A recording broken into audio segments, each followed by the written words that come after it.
प्रश्न खतरों के संकेत के लिए लाल प्रकाश का प्रयोग क्यों किया जाता है? क्योंकि इसका प्रकीर्णन सबसे कम होता है। अगला प्रश्न है, वॉशिंग मशीन का कार्य सिद्धांत क्या है? कि अपकेंद्रण। अगला प्रश्न, लगभग 20 डिग्री के तापक्रम पर किस माध्यम में ध्वनि की गति अधिकतम रहेगी? तो लोहे में। अगला प्रश्न है, अगर एक आलू को कागज की सफेद बिना छपी प्लेट के ऊपर रखकर सूक्ष्म तरंग ओवन में रख दिया जाए तो आलू गर्म हो जाता है, परंतु प्लेट नहीं। यह किस कारण होता है? तो यह होता है आलू से में पानी होता है, जबकि कागज में पानी नहीं होता। अगला प्रश्न, इंद्रधनुष के दो सीमांत वर्णपट कौन से हैं? तो ये हैं बैंगनी और लाल। अगला प्रश्न है, धूप के चश्मे की पावर क्या होती है? तो ये होती है 0 डायोप्टर। अगला प्रश्न है, मथने के पश्चात क्रीम का दूध से पृथक होने का कारण क्या है? यह है अपकेंद्रीय बल।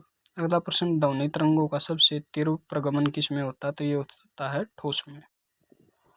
प्रश्न, द्रव की किसी गोल या बूंद के भीतर दाब आदि के अनुक्रमानुपाती होता है उसकी त्रिज्या के व्युत्क्रम के। अगला प्रश्न, ध्वनि किस प्रकार से चलती है? तो ये चलती है अनुदैर्घ्य तरंगों की तरह। अगला प्रश्न है, 100 डिग्री सेल्सियस से वाष्प द्वारा उत्पन्न जलन उसी ताप के पानी द्वारा उत्पन्न जलन से अधिक गंभीर क्यों होती है? क्योंकि वाष्प द्वारा अधिक ऊष्मा दी जाती है। अगला प्रश्न है, आताप दिवस में वृक्ष के नीचे आप ठंडक क्यों महसूस करते हैं जबकि टीन शेड के नीचे नहीं करते? क्योंकि पत्ते पानी छोड़ देते हैं जो कि ऊष्मा को गुप्त ऊष्मा के रूप में अवशोषित करके वाष्पित हो जाते हैं।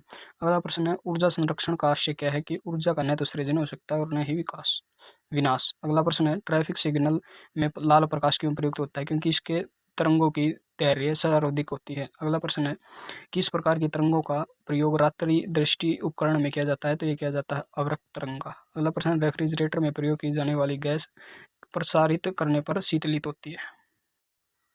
अगला प्रश्न, प्रसारी विषयों की संकल्पना किस पर आधारित है? तो ये है डॉपलर प्रभाव पर। अगला प्रश्न, प्रकाश का रंग निर्धारण किसके द्वारा होता है? तो ये होता है तरंग लंबाई द्वारा।